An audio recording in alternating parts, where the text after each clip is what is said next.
facts I'm going to give you will be taken from a survey that Israel Democracy Institute is conducting every year for the last 16 years.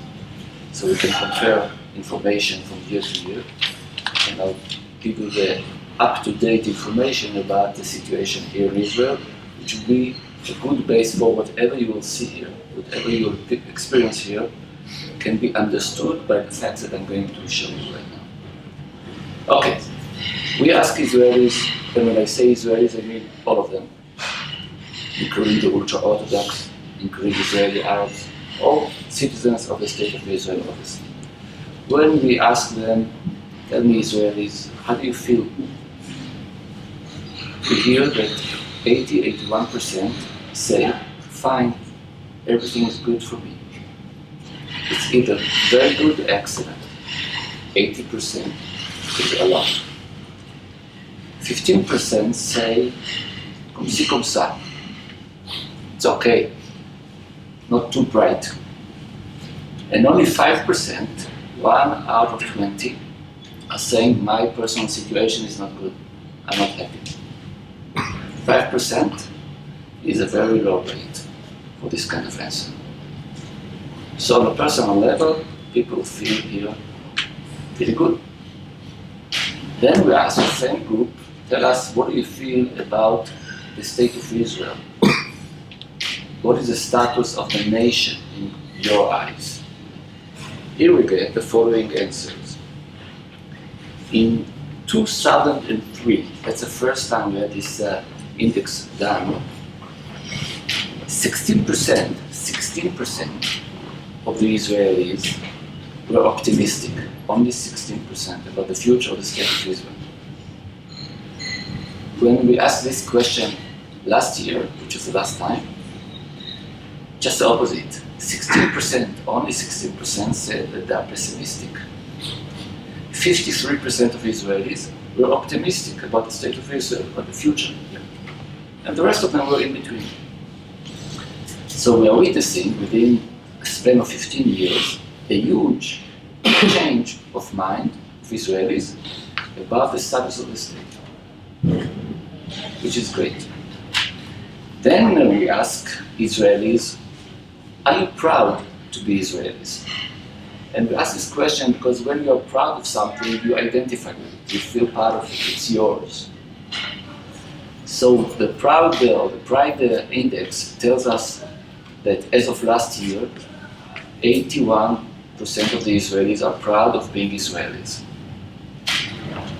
When you go into details and see who is answering what, we find out, which is news for most of the Israelis, that out of the ultra-Orthodox, 75% are proud of being Israelis, huge number, against what most Israelis will think that the ultra-Orthodox believe in. 3 out of 4 are very proud to be Israelis, and when we talk about Israeli Arabs, the numbers are 51% of them are proud of being Israelis. Again, against what the intuition of Israelis will say about what the Arabs feel. Half of them feel being proud being Israelis. Then we ask, tell us Israelis, would you like to immigrate? Let's say we give you an American passport, or whatever kind of passport you want. You have the option to go elsewhere, wherever you want. Would you exercise the option? And under all the pressure that we are having here, political and otherwise, you would assume that a big chunk of Israelis will say, well, great, let's try it elsewhere. And again, we see now Israelis love to be here, want to stay here. And again, 82% of Israelis say, we will not exercise the option to go elsewhere, to immigrate, we want to stay there. All these are subjective opinion of Israelis about their life experience here. What about the objectives? Maybe we give them something in the water, so they like the place, but in reality, it's a terrible place. Do I have any objective facts that can understand or explain these subjective feelings. So I'm not going to go into details, but right now Israel is in great shape in many accounts. When you talk about security, you are soldiers, the Israeli army is in pretty good shape. I remember myself being a kid in Tel Aviv, just before the '67 war, and the Egyptians were threatening us that they're going to come and throw us into the ocean. And being a kid, I was in the 4th grade. I was looking with my friends for a place to hide when this would happen. To me, it was reality, it might happen. Why so? Because the generation above me were all survivors of the Holocaust, of the Shoah, and that's what they did to save their lives. So for me, it was, I mean, it's an option, yeah, it might happen. Happened to my parents, why wouldn't it happen to me? My kids do not feel any of it. And that's a huge success of the State of Israel, of the Zionist project. My kids live in security, they feel secure. Actually, you know, I have twin daughters in elementary school. They study in the old city of Jerusalem. And only on Thursday, there was some terror attack right next to the school. 2 Jews were stabbed. And they came back home and told me, Abba, Father, Abba, something bad happened today. So I was sure they're going to tell me about the terror attack. They said, no, the guinea pig in our school died. And I felt, wow. I mean, they feel secure, they feel there's no problem. Number one. Number two, talk about economy. Israeli economy is in a very good shape. Rate of unemployment is about 4%. The bank system, the financial system, everything is in very good shape. Israeli science is producing high-tech first rate. Israel is number 3 on the NASDAQ, not per capita, but in absolute terms, number 3 after the US and China. It's amazing. We are just 8 million people. And I can go on and on with facts that will give you the feeling that yes, there's a reason why Israelis feel very good about themselves. This is just the introduction. Because next to the bright side that I just showed you, there's a dark side as well. And I would like to elaborate about this in order for you to understand the struggle we are having. And the dark side has to do, as I said earlier, with the ideology, with the vision of the state. Where would you like to go as a state? What is our horizon? Okay. So when we ask Israelis, what do you feel about democracy here in Israel? Again, facts. Here, it's a problem. Only 40% say that the status of democracy in Israel is in good shape. Majority is feeling a little bit unsure about the future of democracy here. Being in America, right now, some of you feel the same. It's a worldwide phenomenon. Democracy is shaking up. So we feel it here in a very serious way. If only 40% are feeling secure about democracy. When we look into Israeli demography, this is a crucial fact. We identify 4 tribes or groups or sectors of Israeli society. And this is very much relevant to what I want to talk to you about. So let's talk about first graders, because this is the future. These are real people that are alive in first grade, and they will be Israel for the next generation. So I'd like to look at them. So right now, we're talking about 38% kids in first grade are secular, Israeli terms. Secular in Israeli terms is traditional, actually. Most of them are traditional. I'll go back to it in a minute. Okay? 25% are Israeli Arabs. 22% are ultra-Orthodox kids. And about 15% are Orthodox but modern, like myself. I'm part of this tribe. Okay? Each one of these tribes is not going to disappear. There's no one tribe that will take it over.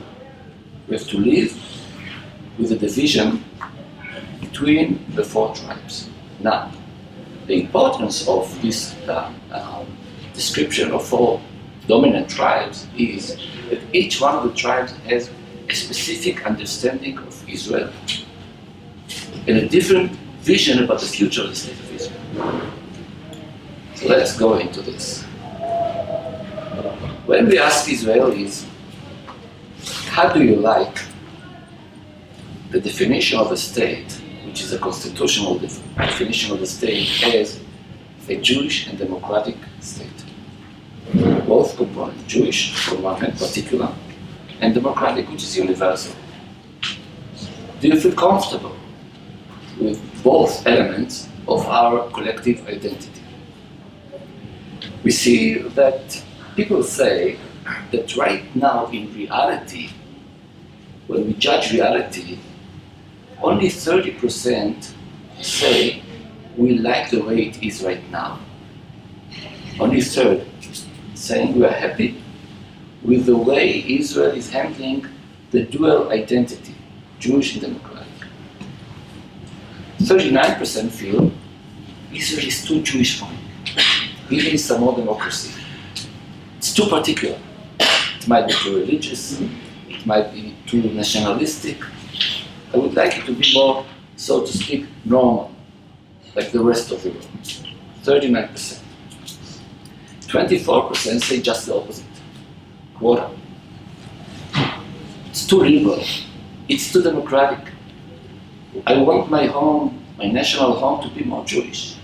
I want the accent of public life here to be my accent, not a global one.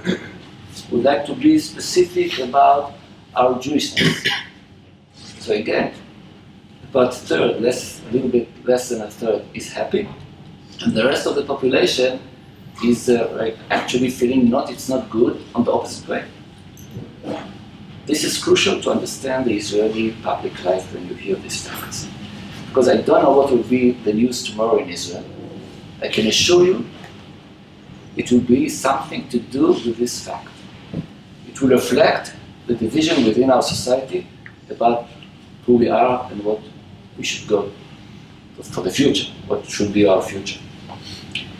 Now, it may be obvious, but nevertheless I have to say, I can tell each one of you what is your opinion based on the tribe you belong to in Israel. If you are Orthodox or ultra-Orthodox, I know you will say, most of you, almost everybody, Israel is too democratic for me. If you're secular, I can tell you that most of the people who are secular will say Israel is too Jewish for me. And if you are an Israeli Arab, it's obvious that you will say Israel is too Jewish for me. I would like it to be neutral. Okay? So now you understand that we have a division between aspects of society about our public life, and the division of opinions is chronic. It's not personal taste. It depends on the tribe you belong to. And this has reflections in politics, in religion, in culture, everywhere. Thank God, and democracy, this division is not so important in Israeli army.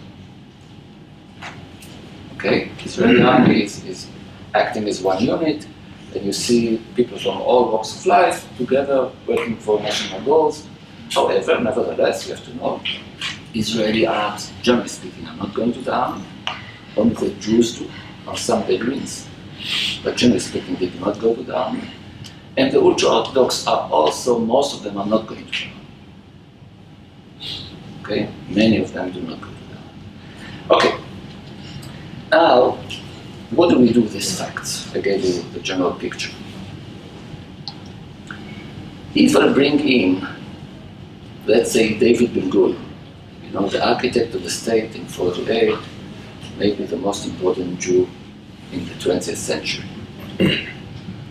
And I'll bring him over here, and I'll ask him, Mr. Ben-Gurion, look at us, are you happy with what you see? Are we fulfilling your dream? My generation. He will ask me some questions, and I'll give him some answers about reality. Then he will hear that we had some kind of peace agreement with Egypt and with Jordan, and our enemies around us are not that strong anymore. The survival of the state apparently is secure. And he will hear about technology, about economy, all this stuff. He will say, great, you really fulfilled my dream.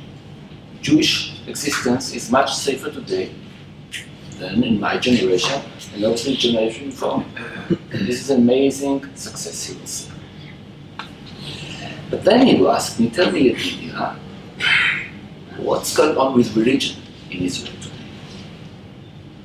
And I'll tell him that according to polls, 80% of Jews, I'm talking about Jews right now, in Israel, 80% believe in God.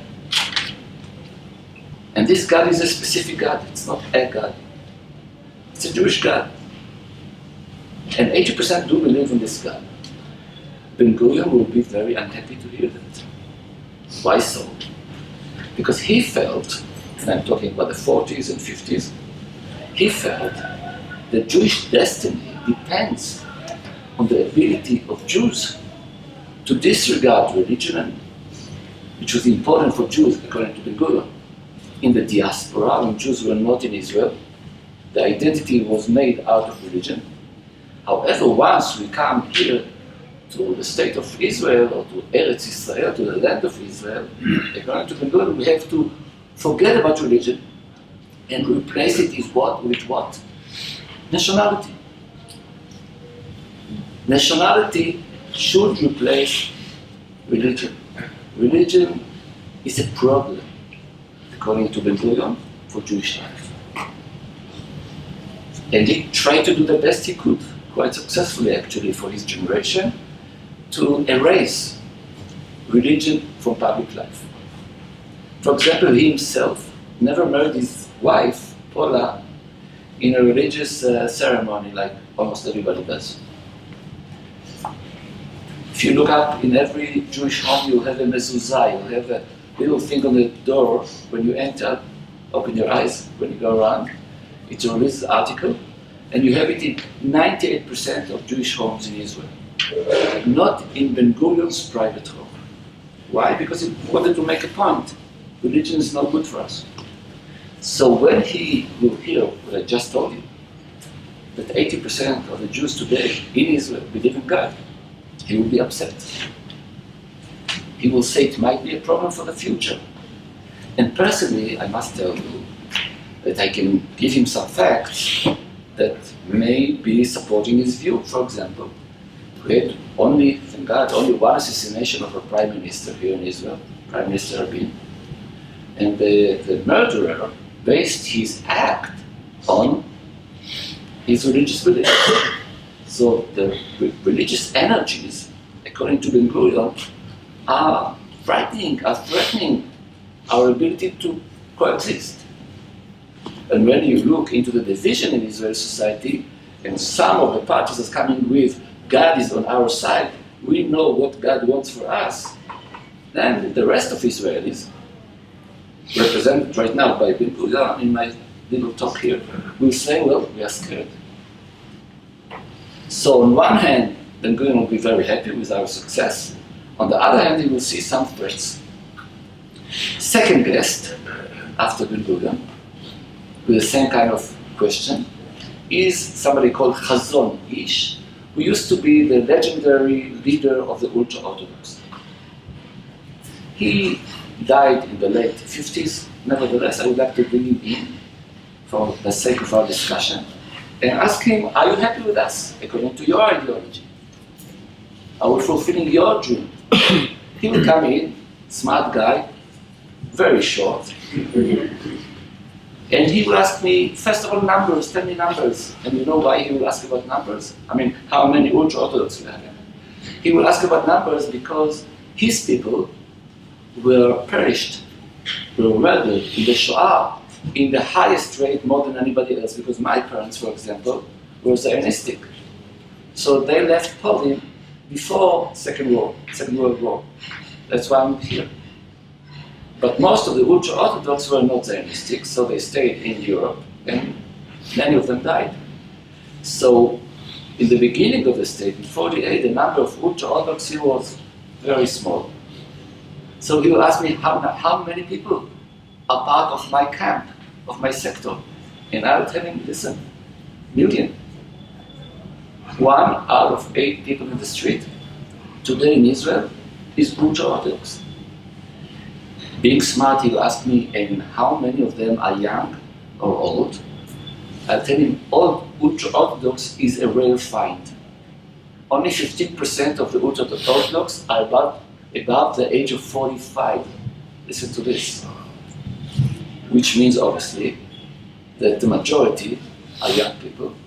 To be more exact, every 16 years, this population duplicates itself, meaning half of the ultra-Orthodox, 500,000 people, are under the age of 16. So they are the future. Now when Ben-Gurion will hear it, then when Chazon Ish, the rabbi, will hear it, he will be obviously very happy with this. Then he will ask me, and what do they do? How do they survive? What is their lifestyle? And I will tell him, it's amazing what's going on. All the men are studying, they're all intellectuals. If you're born to an ultra-Orthodox family, you must be intellectual. I'm joking, obviously, because it's not so. Nevertheless, your destiny is to study Torah, full-time job, the rest of your life if you are a man. This is an impossibility in reality, nevertheless, that's the ethos. That's what they want to do. That's what's expected. He will be very happy. Then he will ask, but who is financing all this? Somebody is studying to a full-time job. Who is giving me money to do that? I tell you, no worries. It's Ben-Gurion. Meaning, the state. Whoever pays taxes. And if you read, my friends, if you read the paper this morning, you heard what's going on here politically, that Netanyahu wasn't able to form a government. That's because of this kind of negotiation between the non-ultra-Orthodox and the Ultra-Orthodox. At least this is an excuse for the political division right now. Okay? But the Ultra-Orthodox say, well, we are not going to go to the army, and we would like to go on with our, exemption from being part of the national burden of security of the state of Israel. Anyhow, so Chazon Ish will hear this, he will be very happy, obviously. Great, wow. So many, free of charge. What a nice trick. However, he will not leave this room very happy, because I will show him Steve Jobs. Steve Jobs, the apple with a bite. So the share is not going that, right now it's a problem. Anyhow, this bite is obviously from Genesis, from heaven. When you give a bite at the apple, you start to know things. And I'll tell him that right now, half of the ultra-Orthodox in Israel are owning 2 phones. 2 phones. One is a kosher one, which is a stupid phone, just phone. And that's what they show to the kids. That's what it is. However, in the other pocket, they have this kind of phone, which is a smartphone. Once you have a smartphone, you decide what you want to know. It's up to you to know or not to know. Till now, the ultra-Orthodox were living in neighborhoods owned only by them, with, so to speak, walls of holiness around them, secluded, and they control the education of the kid totally. Once you have the accessibility to information, it's up to each one of us to decide who we want to be, what we want to know. It's an open marketplace of ideas, which is very scary for a secluded group like the Ultra-Orthodox or for this Rabbi Chazon Ish. This, when he will understand what it really means, he will be very worried about the future. On top of it, he's humanistic, and I'll explain to him that about 55% of ultra Orthodox are living as poor Israeli terms, which is really poor. And I'll tell you that about 20% of the kids, he said 500,000 kids, ultra Orthodox, but 20% of them do not have enough food. Terrible. When the whole country is flourishing and they're not starving, but they don't have enough food. On and on, I'll tell him, listen to this, it's a nice idea. Many of your people are unhappy. You know why they are unhappy? Because they have to stay the whole day, every day, in front of a book. Now think about it. I'm a professor, so I'm used to it. That's what I do. I love it. I have 8 kids. At least 6 of them will not be happy to do what I do. This is normal. I mean, you know, we're different people.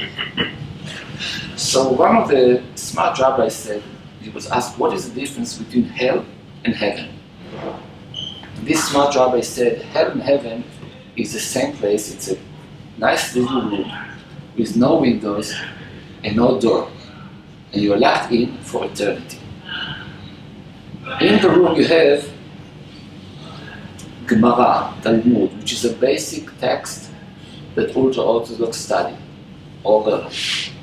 Okay? Basic text.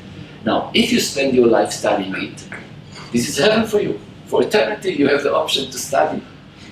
No problem. But if you are not, this is obviously hell. You start with a book for eternity, no other opportunity to do anything. Okay, so for many of the ultra-Orthodox, it's hell. Because the mothers want them to do that. And they cannot do it. You don't have to be ADD. You don't have to spend your life studying. You can be normal and not happy with this. So when the Chazon Ish will hear all this, he will be, a little bit not so sure about the future. So Chazon Ish leaves the room, happy on one hand, but also unhappy on the other hand about the future of his people in reality. Third visitor in our little lecture here is another rabbi, sorry for that. He's the head, the ideological leader of people like myself, the modern Orthodox people here in Israel. His name is Harav Kook, Rabbi Kook. It's a famous name, every Israeli knows it. He died in 1935, before the state was established. Nevertheless, his ideology is very likely keeping here. Let's see. Okay, so Rav Kook will come in and I'll ask him, tell me, Rabbi Kook, are you happy with us as we are today? Same question.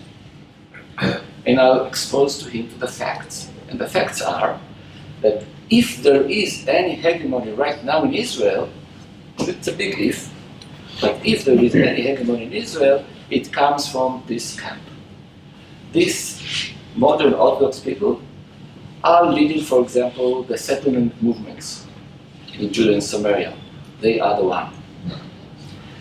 Wherever you have an Israeli debate, and this is a daily thing, Israeli debate, this group of people are, very much involved in the debate, pushing it their way. Generally speaking, they are very nationalistic. Some may say hyper-nationalistic, but I voted from any other group to do that in the last 10-15 years. For example, I'm a law professor from my profession. Right now in Israeli court, Supreme Court, you have 15 judges, out of which 5 are Orthodox, which is unbelievable when you talk about a group which is only 15%. Okay. When we talk about army, you are cadets. In Israel, 41% of the cadets are religious. Again, it's almost 3 times their proportion in the society. And eventually cadets like you will become generals. So eventually the army might be here, IDF, Israel Defense Force, might be led to a large degree by this specific tribe. And I can go on, and again, being raised here in Israel as one of these tribes, I remember myself as a kid, let's say teenager, I felt, Yedidia, if you will be successful, eventually down the road, when you will be 60 years old, you may be a chief on a small tribe in an, excuse my words, Indian reserve in Israel. Because it's a tiny piece of a country, and I feel part of this tribe. So it will be successful, I'll live there. Not anymore. Right now, this group of people feel that they are this time destined to lead the country. So again, Rav Kook will come and hear this, will be very happy. But then he will ask me, but listen, what for? What is the ideology of it? What do they want to achieve? Okay, they come from this group, who cares? But what is the ideology behind it? Because Rabbi Kook's interpretation of reality was that we are part of a messianic dream, that the state of Israel is not just a state, it is part of a bigger picture that God directs. And the state of Israel eventually will be the beginning of redemption of the Jewish people. It's an ongoing movement where the end is clear to Rabbi Kook. Messiah is the end, and we are in the process. And when he will ask me about the modern Orthodox in Israel, do they feel this way? I'll have to admit that maybe 20% of them feel this way. The majority of them do not have it in their bones. They may say words about this, they do not act in reality based on this interpretation of a messianic dream. For example, the settlement movement was raised or erected and started by a messianic people, but today I don't see it anymore. So Rabbi Kook will also come out of this room happy on one hand, however, not so sure about realization of his ideology in reality today. The fourth and last one who will come in as my visitor today is somebody, I cannot give you a name unfortunately, but this somebody is a leader of the Palestinian who became Israelis, Arab Israelis. In the 40s, I cannot give you a name, most of Israelis will give you a name. But this will be too easy because this guy was anti-Semitic and I don't want to make it too easy for me. So let's say somebody, okay? Imagine a Palestinian leader of the 40s who will come in and I'll ask him, are you happy from your point of view about what's going on in Israel today? And again, you see the picture already again. He will have to admit that if you have to be born an Arab, you are being born an Arab, you're very lucky to be born in Israel, as opposed to anywhere else in the region. That's for sure. You can see the facts. Your life expectancy, your education, your human rights, almost everything else will be much better. You are in a better position if you're born to be Israeli. So this leader should be happy. I also will tell him that Israeli Arabs are integrated into Israeli society. 10 days ago, my wife woke up in the middle of the night with some kind of a problem, so I took her to a hospital. We spent the night in Shaarei Tzedek Hospital, right close by here, in emergency room. The room was full with Arabs treating everybody else. They were the doctors, there were the nurses, and there were some of the patients as well. Just put a camera there in emergency room in Israel and you will see coexistence in an amazing way. One family together. When you face a problem, you are together. So this is one aspect, and this Arab leader will be very happy to hear all this, I guess. However, from his point of view, as I said earlier, Israel is too Jewish. From their point of view, when they go out of their home, they go into public sphere, which is Jewish. And they are not Jews. So from their point of view, it's not so easy. It's not only the symbols of states, it's a language, and it's a culture all around. I'm here and not in New York or Sydney because I want the public sphere to be Jewish. That's why I'm here. It's the only place on earth when I can find a public sphere which is my home. But it's a tragedy for those who are not Jews here. And that, as I said, 20–25%. So you have to realize they have a better position than elsewhere, but from their point of view, it's not enough. And I can understand this. Nobody has a real solution. It cannot be win-win totally. Because we're talking about a specific public sphere. So either it's this or that. You cannot really share in a total way the character of the state. To be non-Jewish, then I'm not at home. Or to be Jewish, then they are not at home. This is reality. So I think the majority should carry the burden to treat the minority the best we can. And to some degree we're trying, maybe not enough. But for sure we're trying. Okay, so also this leader will come out of this room saying, well, it's good, but it's not good enough. So I want now to give it to you as a package deal. What we saw here is leaders of 4 tribes. Each one of them, to some degree, is successful in pushing forward the ideology of the tribe.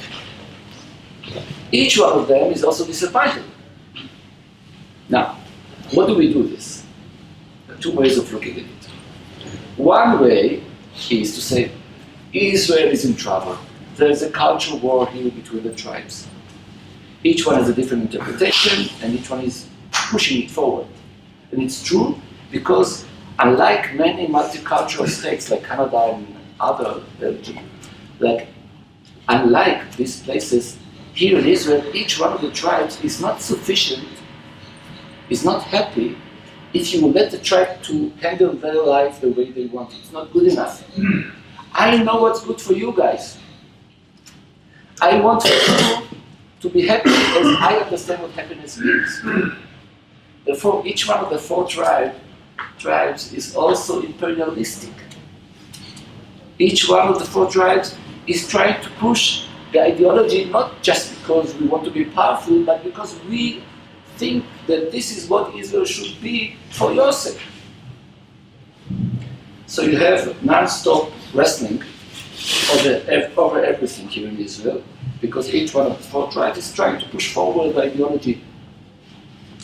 So we have some kind of cultural war. And right now, the coalition agreement is just another example. Think about it. We have 120 Knesset members, so you need 61 in order to form a coalition, to have a government. But if you are left, the ultra-Orthodox are not relevant. And if you are right, Israeli Arabs are not relevant for your coalition. So you have to form a coalition of 61, not out of 120, but in reality, from 90. So you need 2/3, because the rest of them are not relevant because of the different ideologies. So then, once you need to have 61 out of about 90, it's not so easy to be successful. That's what we're seeing right now here. But you come every week here, and I'll give you the other example. Every week we have another example of this division and the outcome. However, and I'm finishing like this and opening up for questions, however, the other interpretation of what I just showed you, the general picture, is very positive. Think about it. If one of the tribes will take it over, the 3 other tribes will feel robbed. Let's say the ultra-Orthodox will have Israel their way. I'll feel out of place. It's not my place anymore. And majority of Israelis will feel like myself. If secular will take it over totally, again I'll feel not at home. So what I'm describing to you is on one hand it's a cultural war.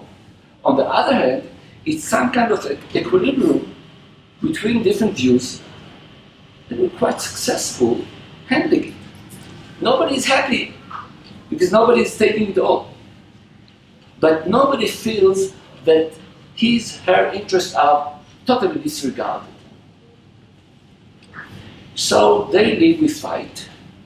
However, down the road, whenever there is a real challenge, we feel together.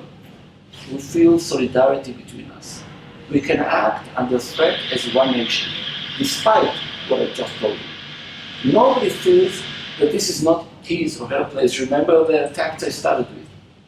People are proud of being Israelis. People do not want to go out of it. That's because we have partial success to all of us. Nobody is fully successful, but partial success. Last word, you guys, American, you are proud of saying, united we stand, right? United we stand. Let me tell you some very Jewish saying. We Jews, divided we stand. Divided we stand. This is the main character of the state of Israel. We are divided, we are fighting non-stop, but divided we stand. And this reflects the Jewish history. When I go to my synagogue, it's not really important. What is really important is the synagogue I do not go to. You understand what I'm saying? It's very Jewish kind of looking at reality. Nevertheless, we're quite successful in our journey.